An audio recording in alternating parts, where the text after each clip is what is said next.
प्यारे बच्चों, आप सभी को सादर नमस्कार। आप सभी स्वस्थ होंगे, मंगल होंगे और आप सभी अपने अध्यापन को जारी रखेंगे और अपनी की तैयारी में जुटे होंगे। आज मैं पुनः फिर आप सभी के समक्ष 11वीं कक्षा के विद्यार्थियों के लिए जागो फिर एक बार सूर्यकांत त्रिपाठी निराला द्वारा लिखी गई कविता लेकर उपस्थित हुआ हूं। मैं डॉक्टर हरिभजन प्रियदर्शी, प्रवक्ता हिंदी, राजकीय कन्या वरिष्ठ माध्यमिक विद्यालय मलोट, जिला श्री मुक्तसर साहब, पंजाब। प्यारे बच्चों, इससे पहले मैंने आप सभी के लिए सूर्यकांत त्रिपाठी निराला द्वारा लिखी गई कविता वह तोड़ती पत्थर लेकर उपस्थित हुआ था। सभी ने बहुत सराहना, विद्यार्थियों ने, और अगली जो इनकी कविता है आज उसको लेकर उपस्थित हो रहा हूं। तो आओ हम देखते हैं छायाचित्र। ये हैं हमारे समक्ष, आप सभी के समक्ष सूर्यकांत त्रिपाठी निराला। तस्वीर कुछ बोलती है। क्या बोलती है बच्चों? बड़े ही निडर, निर्भीक और कमजोर दलितों के प्रति आवाज उठाने वाले निराला वास्तव में महाप्राण निराला के नाम से प्रसिद्ध। तो प्यारे बच्चों, यही वो कवि है जिन्होंने पूंजीपति और जमींदारों का डटकर विरोध किया। लेकिन जो आज कविता लेकर उपस्थित हुआ हूं उसमें हम सब में जागृत कर रहे हैं, हमें अपने अतीत का याद दिलाकर बता रहे हैं कि आप कौन थे और क्या हो गए। तो जागो, मत सोते रहो। तो आओ हम देखते हैं पाठ पर चले। जागो फिर एक बार कविता में कवि ने गुरु गोविंद सिंह की वीरता का उदाहरण देकर मनुष्य की सोई हुई पौरुष शक्ति को जागृत करने का प्रयास किया। मनुष्य की बौद्धिक शक्ति को जागृत करते हुए उसे सफल बनाने को कहा है। मनुष्य को मुक्त होकर विचार करना चाहिए, किसी के दबाव में नहीं। विचार जो मुक्त होकर निकलते हैं वही समाज कल्याण, देश उत्थान के लिए। तो प्यारे बच्चों, हम समय व्यर्थ न करते हुए आओ पढ़ते हैं जागो फिर एक बार।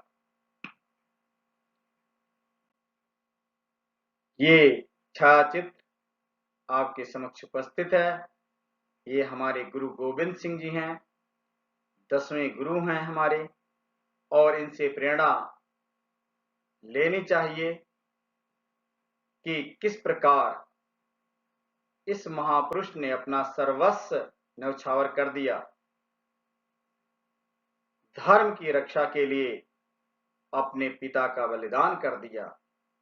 तो इन्हीं का उदाहरण देकर हमें जोश पैदा की है इस कविता ने। जागो फिर एक बार, समर अमर कर प्राण, गान गाए महासिंधु से सिंध नद तीरवासी, संधो तुरंगों पर चतुरंग चमूसंग, सवा सवा लाख पर एक को चढ़ाऊंगा, गुरु गोविंद सिंह निज नाम जब कहाऊंगा। ऐसा कहा था गुरु गोविंद सिंह। हे भारतवासियों, कहां सोए हुए, जागो। समर युद्ध भूमि, अमर कर प्राण, और जिन्होंने युद्ध भूमि में लड़ते हुए अपने को अमर कर गए। महासागर से गीत गाया गया। क्या गाया गया? सिंधु नद, सिंधु नदी के वासी संधो तुरंगों पर। संधो एक विशेष घोड़ा है प्रजाति का, प्यारे बच्चों। तुरंग होता है घोड़ा। संधो घोड़ा पर सवार होकर चतुरंग चमो संग, चारों रंग की, चारों प्रकार की सेनाओं के साथ। कौन कौन सी? पैदल, हाथी, घोड़ा और रथ। उनको साथ में लेकर युद्ध भूमि में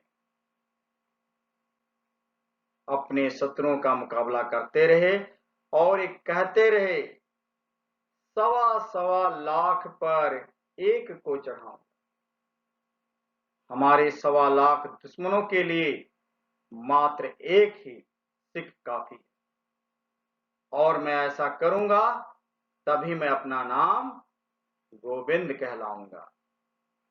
तो प्यारे बच्चों, हम सभी को निराला जी जागृत कर रहे हैं और कह रहे हैं कि आप गुरु गोविंद सिंह की संतान हैं, जिन्होंने ऐसा कहा था। आज आप क्यों सो गए? आप उन वीरों की संतान हैं, तो उठो और जागो।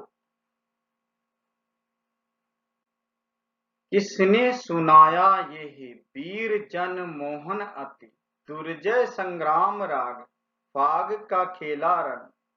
12 महीने में शेरों की मान में आया है आज श्यार, जागो फिर एक बार। निराला जी कहते हैं, भला किसने ये गान गाया है? वीर जनों को किसने यह कहा है कि संग्राम पर विजय पाना बड़ा कठिन। अरे, अपने पूर्वजों को याद करो, जिन्होंने कहा था 1.25 लाख पर एक को चढ़ाऊंगा। जिन्होंने साल के 12 महीने युद्ध भूमि में खून की होली खेली, फाग का खेल रन, 12 के 12 महीने जिन्होंने युद्ध भूमि में किसका खेल खेला? खून की होली खेली। शेरों की मान में आज आया है आज श्यार। कहते हैं, ये आप तो वीरों की संतान हैं, भला आपके वीरों के घर में ये आज गीदड़ कैसे पैदा हो गई? जागो फिर एक बार। हे भारतवासियों, जागो, उठो और अपने पूर्वजों गुरु गोविंद सिंह को याद करो कि किस प्रकार वो आजीवन युद्ध भूमि में लड़ते रहे।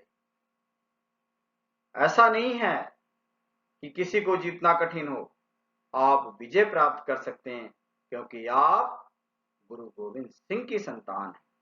प्यारे बच्चों, सत श्री अकाल। भाल अनल धक धक कर जला, भस्म हो गया था काल। तीनों गुण ताप त्रय अभय हो गए थे तुम। मृत्यु नंजय व्योम केस के समान, अमृत संतान तीव्र भेद कर सप्ता आवरण। मरण लोक शोकाहारी पहुंचे थे वहां, जहां आसन है सहस्त्रसार। जागो फिर एक बार।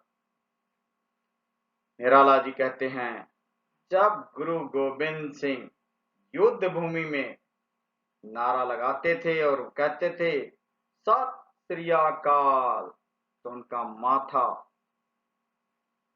अनल होता बेटे, अग्नि, अग्नि से धक धक कर चलने लगता था, और भस्म हो गया था काल, और मृत्यु भी उसके सामने जलकर राख हो जाती।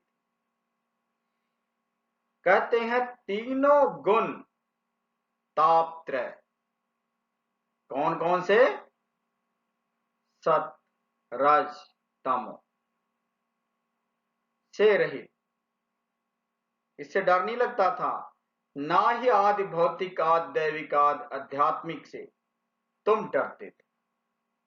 कब? जब गुरु गोविंद सिंह जी अभय हो गए थे, निडर हो गए थे। तुम मृत्युनंजय व्योम केश के सामान अमृत संतान थे। मृत्युनंजय, मृत्यु को जीतने वाला। व्योम केश शिव, भगवान शिव ने मृत्यु पर भी विजय प्राप्त कर ली। जहर पीकर भी कंठ में रोककर। तुम उसकी संतान हो, तुम उनकी संतान हो जिन्होंने इस भौतिकवादी युग में सातों भेद आवरण को भेद कर वहां पहुंच गए थे जहां सहस्त्र हजारों कमल खिले। जागो फिर एक बार, हे भारतवासियों, आप सभी जागृत हों, सोए मत रहें। प्यारे बच्चों, सहस्त्रसार हठ योग के अनुसार 6 चक्कर होते हैं और कहते हैं यहां जब आदमी उस अवस्था में साधना के पहुंच जाता है तो साक्षात सहस्त्र कमल खिलते हैं। हम आगे अब चलते हैं, चलो। सिंघनी की गोद से छीनता रे शिशु कौन? अगली लाइन है, सिंघनी की गोद से छीनता रे शिशु कौन, मौन भी क्या रहती हो, रहते प्राण रे अनजान। एक मेष माता ही है, रहती है निर्मेष, दुर्बल है वह छिनती संतान। जब जन्म अपने अभिशप्त तप्त आंसू बहाती है, किंतु क्या योग्य जन जीता है, पश्चिम की उक्ति नहीं, गीता है, गीता है, स्मरण करो बार बार। निराला जी कहते हैं, प्यारे बच्चों, सिंघनी, ये देखो मैं एक छायाचित्र आपकी सिंघनी की शेरनी का लेकर आया हूं। अब इसका बच्चा इसके पास बैठा, ठीक है। अब ये बताओ भला इस शेरनी से किसी की हिम्मत है कि वह जाकर इसके बच्चे को छीन ले? सवाल ही नहीं पैदा होता। जैसे कोई व्यक्ति इसके बच्चे को छीनने के लिए चाहे, क्या आगे ही हाथ बढ़ाए। बढ़ाने की तो क्या बात है प्यारे बच्चों, किसी की हिम्मत ही नहीं शेरनी के पास जाने। लेकिन मैं माना कोई बहादुर है व्यक्ति, वो कहता मैं सिंघनी के बच्चे को उठा कर लाऊंगा, चला जाता। लेकिन प्यारे बच्चों, जब तक उसके अंदर जान रहेगी ना, पहली बात तो निराला जी कहते हैं, सिंघनी की गोद से छीनता रे शिशु। भला शेरनी की गोद से कोई भी व्यक्ति उसके बच्चे को छीन नहीं सकता। रहते प्राण रे अनजान, मौन भी क्या रहती वह, रहते प्राण रे अनजान। वो चुपचाप नहीं बैठेगी जब तक उसके प्राण में जान है। जो छीनने जाएगा उसको खा जाएगी, मार डालेगी। लेकिन दूसरी तरफ देखो, एक मेष माता ही रहती निर्मेष, लेकिन ये भेड़ का बच्चा और भेड़ है। आप जाओ, ये रहा किस्मत, आप जाओ भेड़ बकरी के बच्चे को उठाकर लाओ, बेचारी कुछ नहीं बोलेगी। जिसकी इच्छा हो वो ले जाए, चाहे कोई बच्चा ले जाए, चाहे कोई युवा ले जाए। वो बेचारी कुछ नहीं बोलेगी। एक मेष माता ही रहती निर्मेष, एक टक देखना, ऐसे अपलक बिना पलक झपकाए देखते रहना। देखेगी आप उसके बच्चे को लेके जा रहे हो गोदी में, देखती रहेगी, क्या करेगी? आपका क्या कर सकती हो? कुछ नहीं, क्योंकि विवश है। रहते निर्मेष दुर्बल है, छिंती संतान जब, क्योंकि वो कमजोर है। और कमजोर व्यक्ति के साथ कोई भी अत्याचार करे बेटा तो कमजोर व्यक्ति कभी बोलता नहीं। दुर्बल है वो छिंती संतान जब, जन्म अपने अभिशप्त, अपने जन्म का अभिशाप समझती, तप्त आंसू बहाती, गरम गरम नेत्रों से आंसू निकलते। आप उसके बच्चों को ले जाओ और वो गरम गरम आंसू बहाती रहेगी। किंतु क्या, योग्य जन जीता है, लेकिन जो योग्य व्यक्ति है वो क्या करेगा? जैसे शेरनी है, आप सभी योग्य व्यक्ति हो, जागो। ये मैं नहीं कहता, ये कोई पश्चिम की उक्ति नहीं है, पंक्तियां नहीं है, बल्कि गीता का संदेश है। स्मरण करो अपने पूर्वजों को कि वो कितने शक्तिवान थे, वो कितने निडर थे, वो कितने बलशाली थे। उठो और जागो फिर एक बार। मेष माता मैंने आपको बता ही दिया प्यारे बच्चों। मेष माता का अर्थ होता है भेड़।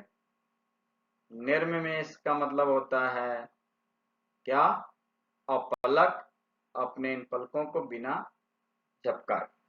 चलो अगली पंक्तियां हम देखते हैं।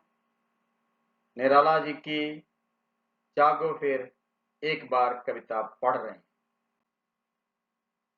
पशु नहीं वीर तुम, समर शूर क्रूर नहीं, काल चक्र में ही दबे आज तुम राजकमर, समर सरताज पर क्या है, सब माया है माया।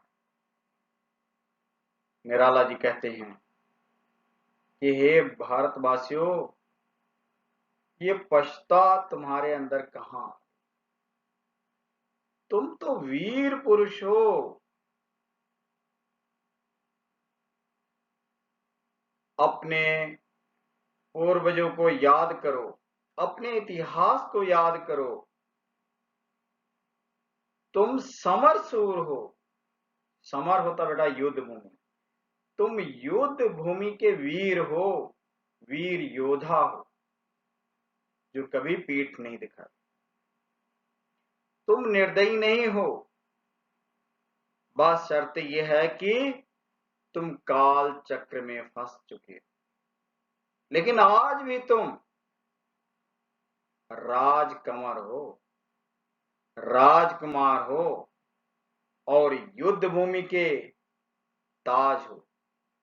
अर्थात तुम आज भी युद्ध भूमि में अपने शौर्य को दिखाओ और अपने पूर्वजों के वीरता को याद करो। ये तो बस एक भ्रम ही भ्रम है, माया ही माया है। तो इसलिए जागो भारतवासियों, सोए मत रहो और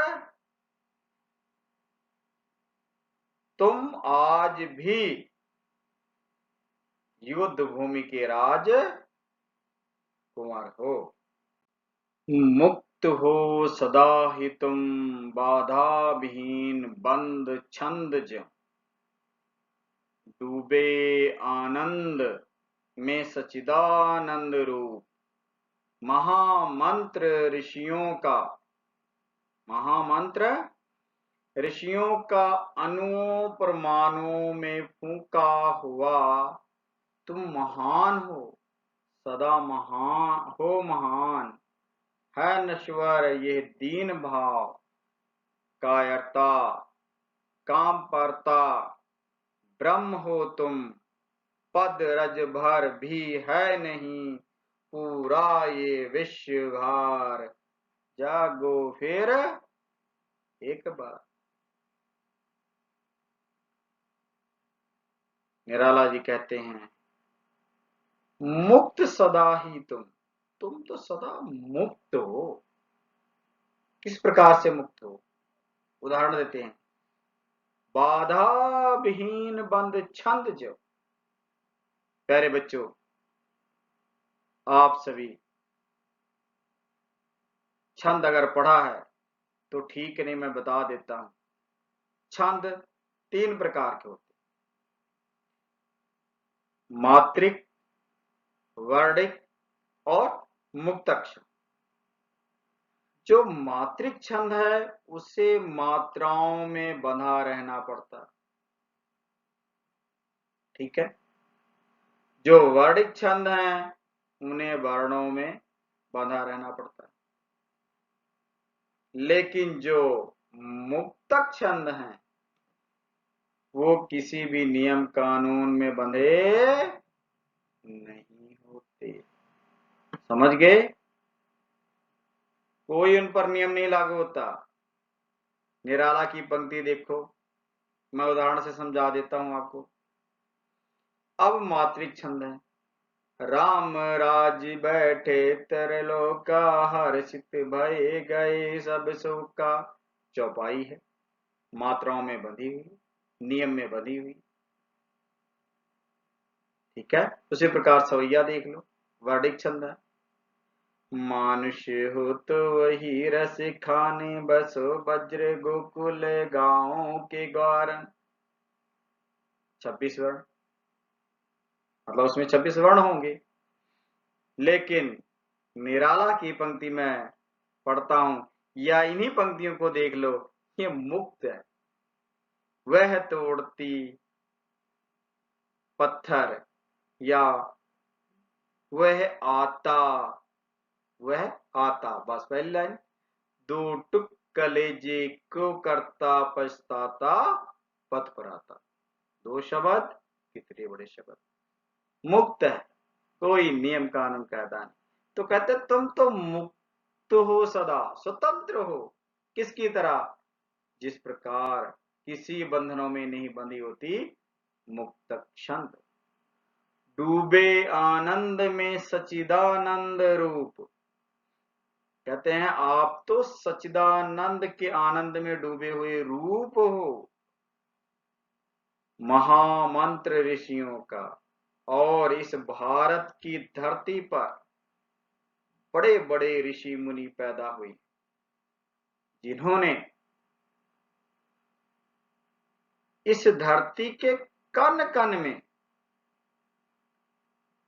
ये मंत्र फूंक दिया है, या इस धरती के कण कण से यह आवाज आ रही है। कौन सी? तुम हो महान, हे भारतवासियों, तुम महान हो, तुम सदा हो महान, तुम सदा महान रहोगे।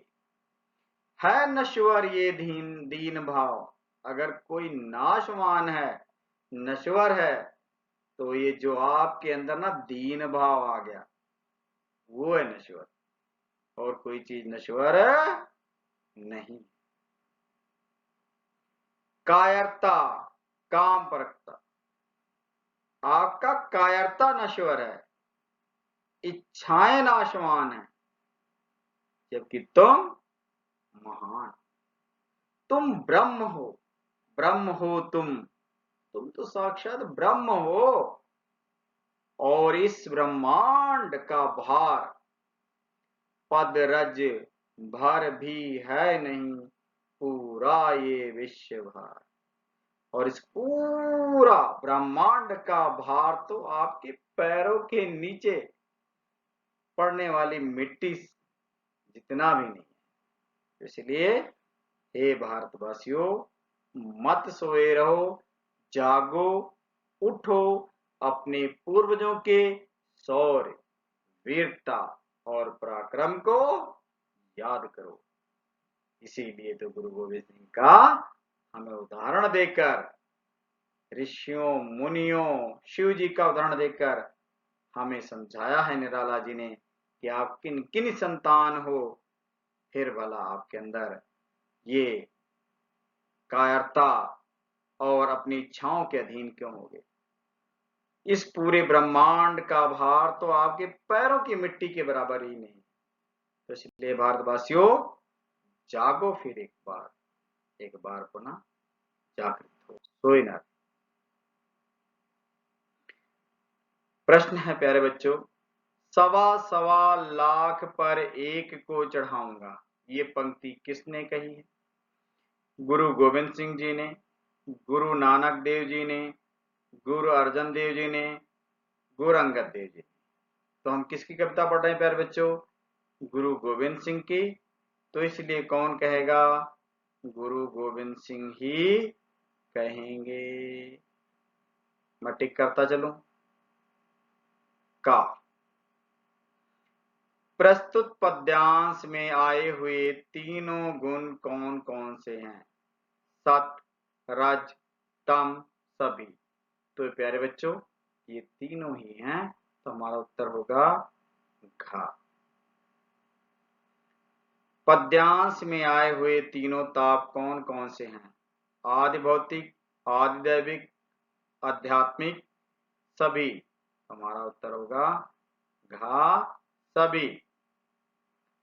किसकी गोद में मानो शिशु नहीं छीन सकता है? भेड़, बकरी, गाय, शेरनी। किसके? बताया था, शेरनी, तस्वीर भी दिखाया था। अपने जन्म के अभिशप्त पर कौन आंसू बहाता है? भेड़, बकरी, शेरनी, कोई नहीं, भेड़। तो प्यारे बच्चों, इस प्रकार प्रश्न आएंगे और आपको व्याख्या समझ आ गई है, आप उनको हल कर लेंगे। यहीं पर मैं इस पाठ को समाप्त करता हूं और आप सभी से विदा भी चाहूंगा, लेकिन उससे पूर्व मैं सभी विद्यार्थियों को ये कहना चाहूंगा कि किस प्रकार से गुरु गोविंद सिंह का उदाहरण देते हुए हमारे महाकवि महाप्राण निराला जी ने हम सभी को संदेश दिया है कि हम सोए ना रहें। हम उस गुरु गोविंद सिंह जी की संतान हैं जिन्होंने ये कहा था, 1.25 लाख शत्रु के ऊपर हमारा एक शिष्य भारी है। और तो और हमें भगवान शिव के माध्यम से ये बताया है कि आप उनकी संतान हैं जिन्होंने विष को भी अमृत बना लिया, अर्थात मृत्यु पर भी जीत प्राप्त कर ली। फिर भला इतने वीर पुरुष महापुरुषों की संतान होते हुए आज इस घर में भला गीदड़ कैसे आ गया?